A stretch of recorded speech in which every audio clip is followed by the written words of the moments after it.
ಪ್ರದೇಶದ ವಿಧಾನಸಭೆಗೆ ನಡೆಯಲಿರುವ ಚುನಾವಣೆಯಲ್ಲಿ ಕಾಂಗ್ರೆಸ್ ಅಭ್ಯರ್ಥಿಯಾದ ಮೀರತ್ನ ಹಸ್ತಿನಾಪುರದಿಂದ ಕಣಕ್ಕಿಳಿಯುತ್ತಿರುವ ಅರ್ಚನಾ ಗೌತಮ್ ಅವರ ಬಿಕಿನಿ ಫೋಟೋಗಳು ಸಾಮಾಜಿಕ ಜಾಲತಾಣಗಳಲ್ಲಿ ವೈರಲ್ ಆಗಿದ್ದು, ಇದರ ಬೆನ್ನಲ್ಲೇ ಅವರು ತನ್ನ ವೃತ್ತಿಯನ್ನು ರಾಜಕೀಯ ಕ್ಷೇತ್ರದೊಂದಿಗೆ ಹೋಲಿಕೆ ಮಾಡಬೇಡಿ ಎಂದು ಮತದಾರರಲ್ಲಿ ಮನವಿ ಮಾಡಿಕೊಂಡಿದ್ದಾರೆ. ಮಿಸ್ ಬಿಕಿನಿ 2018ರಲ್ಲಿ ನಾನು ಭಾರತವನ್ನು ಪ್ರತಿನಿಧಿಸಿದ್ದೆ. 2014ರಲ್ಲಿ ನಾನು ಮಿಸ್ ಉತ್ತರ ಪ್ರದೇಶ ಆಗಿದ್ದೆ ಮತ್ತು 2018ರಲ್ಲಿ ಮಿಸ್ ಕಾಸ್ಮೋ ವರ್ಲ್ಡ್ ಸಹ ಆಗಿದ್ದೆ. ನನ್ನ ರಾಜಕೀಯ ವೃತ್ತಿ ಜೀವನದೊಂದಿಗೆ ನನ್ನ ಹಿಂದಿನ ವೃತ್ತಿಯನ್ನು ಹೋಲಿಸಿ ನೋಡಬೇಡಿ ಎಂದು ಅವರು ಮನವಿ ಮಾಡಿಕೊಂಡಿದ್ದಾರೆ.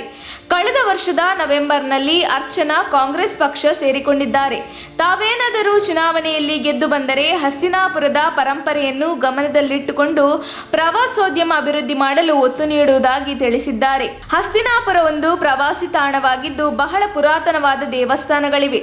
ಆದರೆ ಸಂಪರ್ಕದ ಸಮಸ್ಯೆ ಕಾರಣ ಜನರಿಗೆ ಇಲ್ಲಿಗೆ ಬರಲು ಸಾಧ್ಯವಾಗುತ್ತಿಲ್ಲ.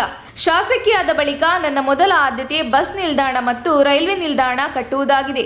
ಪ್ರವಾಸೋದ್ಯಮಕ್ಕೆ ಒತ್ತು ಸಿಕ್ಕಲ್ಲಿ ಹೆಚ್ಚಿನ ಸಂಖ್ಯೆಯಲ್ಲಿ ಪ್ರವಾಸಿಗರು ಬರಲಿದ್ದು ಇಲ್ಲಿನ ಬಹಳಷ್ಟು ಮಂದಿಗೆ ಉದ್ಯೋಗ ಸಿಗಲಿದೆ ಎಂದು ಅರ್ಚನಾ ಗೌತಮ್ ತಿಳಿಸಿದ್ದಾರೆ.